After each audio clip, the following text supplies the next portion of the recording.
just got my nails done. I went from that like wine red to this really blue.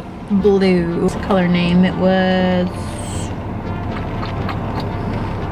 I think it was Under a Blue Moon. Something about a blue moon. I don't know. Raining, I'm cold. It was sunny, so I was wearing these, but we can put these bad girls away now. Yeah, I still have crap I need to do. I'm not done Christmas shopping because I'm the worst. Juice.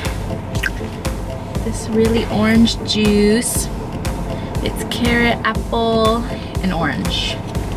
And then I have some almonds to snack on because I'm gonna hit traffic. I need to go to Target, so I really just want to go home, but I'm already out, so I might as well just go. So after I was running my errands, I didn't really film anything. So I guess I'm gonna give you my skincare fridge tour. This is stupid, huh?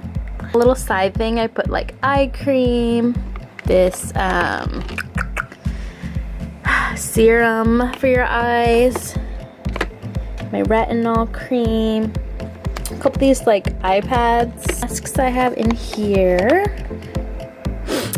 my Lush masks from yesterday, this Glossier Moon mask, more of these little iPad gels, a serum, and my rose water. So I mean, it's nothing fancy, but like, actually what am I saying? Like, it's kind of fancy because like a lot of people don't have a skincare fridge. At least not yet. Maybe after they see this video. That's my little skincare fridge tour.